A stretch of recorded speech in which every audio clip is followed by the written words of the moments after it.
Baik, mudah-mudahan bisa adik-adik mahasiswa bisa memperhatikan PowerPoint yang saya kirim di Zoom. Nah, ini judul materi yang saya sampaikan, peran jurnalis dan fungsi media massa di tengah masyarakat. Lanjut, ketika kita membedah apa peran jurnalis dan media massa itu, kita bisa mengklasifikasi, mengkategorisasi menjadi 3 aspek. Yang pertama, peran jurnalis dari aspek normatif, yang kedua secara teoritis, dan yang ketiga regulatif. Saya kira ini bentuk pemetaan peran jurnalis yang dilihat dari sisi normatif, dari segi teoritis, dan dari segi regulatif. Regulatif maksudnya di situ adalah aturan atau undang-undang yang berlaku terkait peran jurnalis di tengah masyarakat. Nah, itu yang perlu dipahami ya. Nah, kita masuk ke peran jurnalis secara normatif. Yang dimaksud normatif di situ, yang saya maksud adalah dilihat dari segi normativitas atau ajaran Islam ya. Sebagaimana dalam Quran surah Al-Imran ayat 104, "Waltakum minkum ummatu yad'una ilal khair wa ya'muruna bil ma'ruf wa yanhauna 'anil munkar wa ulaika humul muflihun." Ya, ini salah satu landasan normatif peran jurnalis ya. Jadi peran jurnalis itu terutama khususnya jurnalis muslim ya, bukan jurnalis yang non muslim, tapi yang dimaksud di situ adalah peran jurnalis muslim yang utama itu adalah mengemban dan merealisasikan misi dakwah. Jadi harus disadari bahwa peran jurnalis ini mengemban misi yang mulia karena dia juga sekaligus menyampaikan informasi mengenai ajaran Islam. Atau dalam arti kata berdakwah ya, jadi bukan hanya profesi jurnalis, bukan hanya profesi wartawan. Apapun profesi adik-adik mahasiswa nantinya ketika bergelut di tengah masyarakat, tentu dakwah ini merupakan suatu kewajiban ya, kewajiban bagi umat muslim, sebagaimana dalam Quran surah Al-Imran ayat 104, "Waltakum minkum ummatun yad'una ilal khair wa ya'muruna bil ma'ruf wa yanhauna 'anil munkar." Jadi misi utama jurnalis itu amar ma'ruf nahi munkar. Saya kira jelas ya, itu landasan normatifnya. Juga diuraikan oleh Ibrahim bahwa inti dakwah Islam itu menyampaikan informasi Islam. Nah, ini saya kira peran yang harus dipahami seorang jurnalis muslim ya, perannya di tengah masyarakat.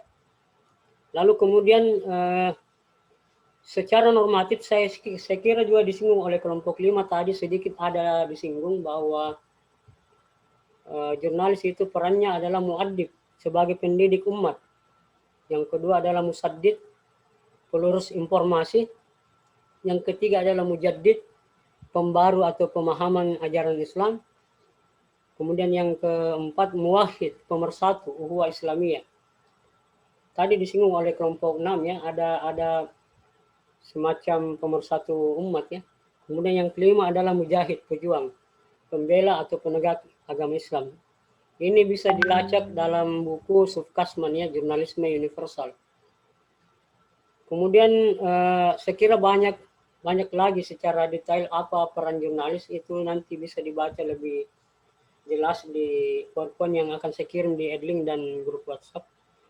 Saya berharap adik-adik mahasiswa membacanya secara detail supaya paham.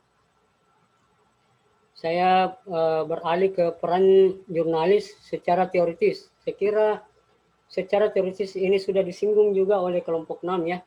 Secara umum di dalam buku-buku jurnalistik atau komunikasi massa itu peran jurnalis atau media massa itu secara umum ada 3.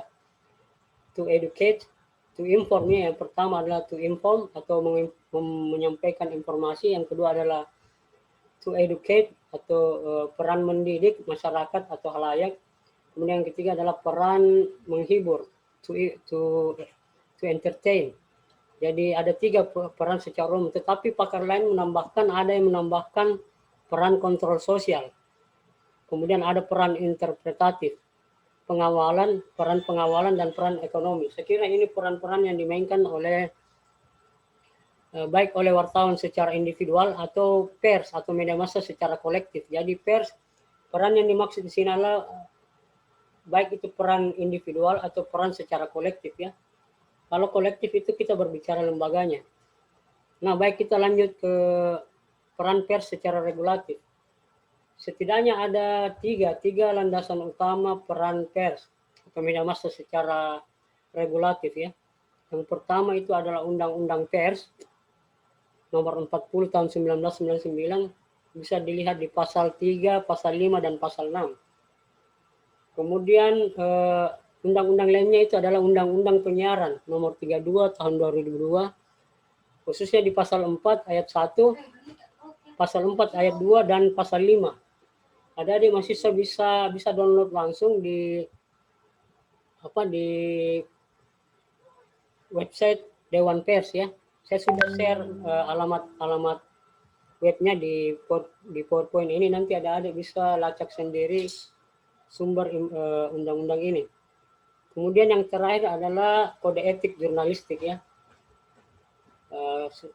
Kali ada sebagian mahasiswa yang sudah membaca secara utuh apa yang dimaksud kode etik jurnalistik. Di situ juga diterangkan peran jurnalis dan pers, media massa secara umum. Itu bisa dilihat di mukaddimah atau pembukaan kode etik jurnalistik dan khususnya di pasal 1 ya, terkait dengan menghasilkan berita yang akurat. Jadi di situ tugas utama jurnalis wartawan adalah menyampaikan berita yang akurat, bukan berita yang abal-abal, bukan berita hoax ya. Proses pembuatan berita itu pun melalui proses yang sangat panjang, yang mulai dari peliputan, penulisan, sampai di dapur redaksi, sampai diedit, disunting, dan sebagainya, hingga tahap publikasi. Jadi itu yang perlu dipahami dengan peran utama dari jurnalis, pers, dan media massa.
struktur tematik, dan yang keempat adalah struktur retorika. Pan dan Kosiki ini menggunakan pendekatan analisis linguistik, analisis bahasa ya. Jadi Pan dan Kosiki ini langsung membedah berita itu dengan menggunakan sudut pandang ilmu linguistik, ilmu bahasa. Mengapa saya katakan demikian? Karena di teori yang diajukan Pan dan Kosiki ini menggunakan teori-teori bahasa ya, seperti yang saya sebutkan tadi, ada sintaksis, ada skrip, ada tematik, ada retoris. Nah, istilah-istilah yang saya sebutkan tadi 4 poin ini sebenarnya bersumber dari ilmu bahasa, ilmu linguistik. Jadi itu yang perlu dipahami pertama terkait dengan teori framing versi Song dan Pan dan Kosiki. Nah, ini dia cara kerjanya ya. Sangat sederhana juga sebenarnya. Hampir mirip dengan Robert Hetman, tapi perbedaannya di sini Pan dan Kosiki menggunakan ilmu linguistik untuk membedah sebuah berita. Kemudian saran yang saya berikan juga supaya lebih mudah memahami yang namanya analisis framing ini, tidak cukup dengan penyampaian materi dari dosen. Saran saya itu tadi, banyak-banyak membaca hasil penelitian mahasiswa dalam bentuk jurnal atau dalam bentuk skripsi. Insya Allah di akhir perkuliahan saya akan kirim ya. Iya, beberapa jurnal. Nah, ini dia cara kerja yang lebih detail. Bagaimana sih sebenarnya kerangka analisis framing model Pan dan Kosiki. Di sini juga sudah sangat jelas, dan saya kira materi ini sudah saya share juga ya di Edlink ya. Iya Pak. Kalau belum, nanti saya cek kembali dan mohon di-download supaya bisa dibaca berulang-ulang. Karena kata kunci dari model Pan dan Kosiki ini ada di akhir di sini ya. Seperti tadi Robert Hetman itu, kata kuncinya adalah di tabel yang ada di tabel ya. Jadi tolong diingat, setiap tabel yang saya buat itu disitulah cara kerja intinya dari model analisis framing yang ada. Dibandingkan, kalau kita membandingkan sejenak dengan Robert Hetman, tadi saya mengatakan lebih mudah Robert ya. Dibanding Pan dan Kosiki ini lebih bukan sulit tapi lebih detail karena kita membedah berita itu dikuliti dari awal sampai akhir. Maksudnya seperti kita mengupas bawang ya, di dalam ketika kita melihat bawang itu ada struktur susunan bawang itu kan berlapis-lapis ya.